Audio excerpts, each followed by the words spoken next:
Madame la Présidente, Monsieur le Premier ministre, Mesdames et Messieurs les ministres, mes chers collègues, ce débat n'est pas seulement utile et bienvenu, il est nécessaire, indispensable, urgent. Au-delà du texte de l'accord de coopération militaire passé entre l'Ukraine et la France, accord que vous venez, Monsieur le Premier ministre, de présenter dans des termes qui ne peuvent que recueillir l'approbation des députés de mon groupe, un constat s'impose avec une cruelle évidence.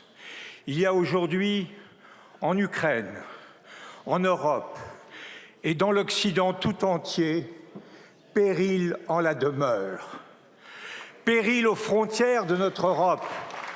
Ce petit cap d'Asie, si vulnérable et si ténu que décrivait Valéry, qui subit la plus violente tentative de forcement et de débordement de l'après-guerre. Péril pour nos valeurs humanistes, universalistes et démocratiques, chahutées comme elles ne l'ont jamais été depuis l'effondrement des dictatures nazies et staliniennes. Péril enfin pour l'unité de l'Europe et des démocraties occidentales, travaillées de part et d'autre de l'Atlantique par des forces de fragmentation et de renoncement qui placent nos libres sociétés dans un état de déséquilibre et de fragilité intérieure et extérieure que nous n'avons jamais connu depuis la Seconde Guerre mondiale.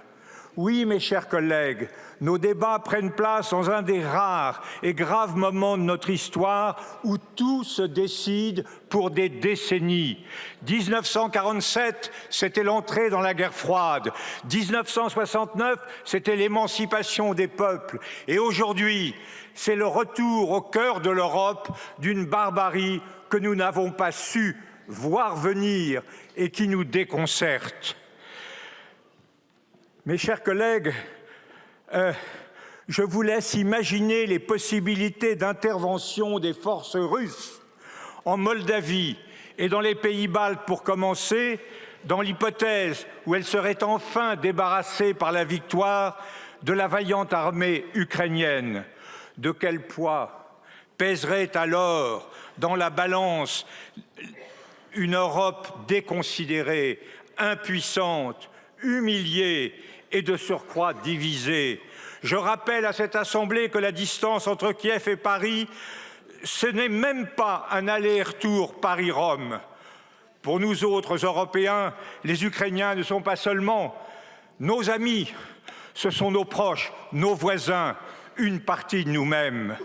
Les déclarations du président de la République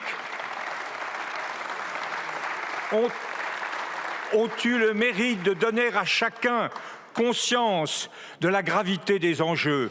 Dans cette terrible épreuve, nous jouons l'avenir de nos enfants et de nos petits-enfants. Et nous avons le devoir de leur offrir autre chose que la hideuse grimace de l'ordre poutinien.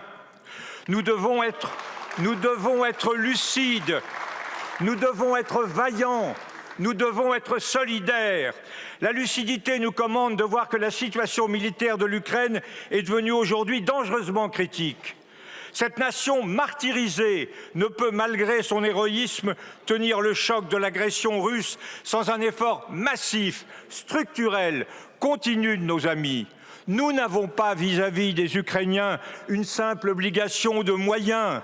Faire notre devoir, en somme, dans les limites trop vite atteintes de nos disponibilités existantes. Nous avons une obligation de résultat. Nous devons leur donner ce qu'il leur faut pour mener à bien la libération de leur territoire.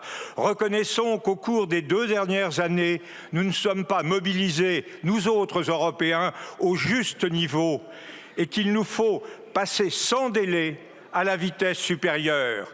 L'accord de coopération bilatérale qui réunit Paris et Kiev est un premier pas. La décision d'acheter à l'étranger des matériels que nous n'en finissons pas d'être incapables de fournir en est un second. Il est temps, plus que temps, d'en user de la sorte. Cela suffira-t-il? Je ne sais pas. Mais si ça ne suffit pas, il faudra remettre au pot sans délai et quoi qu'il en coûte, car à la guerre, il n'y a qu'un juge des comptes, c'est la victoire. La lucidité commande la vaillance. Celui qui ne se rend pas a raison contre celui qui se rend, avait dit Péguy, cité par Edmond Michelet dans les rues de Brive le 17 juin 1940. J'entends bien la petite chanson des trotte-menus du renoncement. La vaillance, c'est la guerre. Il faut en finir avec cette horreur. Il faut négocier, pactiser, refuser la confrontation au risque de perdre l'honneur. Et pourtant, rien ne peut nous autoriser à penser que le président russe ait la moindre intention d'obtenir en Ukraine autre chose que la réalisation de ses buts de guerre. Il poursuit 3 objectifs inlassablement répétés. D'abord, la partition du territoire ukrainien par l'intégration à la Fédération de la Russie, non seulement du Donbass, mais aussi d'Odessa, clé de la mer Noire. Ensuite, ce qu'il appelle la dénazification. Entendez la remise en cause de la révolution démocratique de Maïdan et l'instauration à Kiev d'un gouvernement soumis au Kremlin.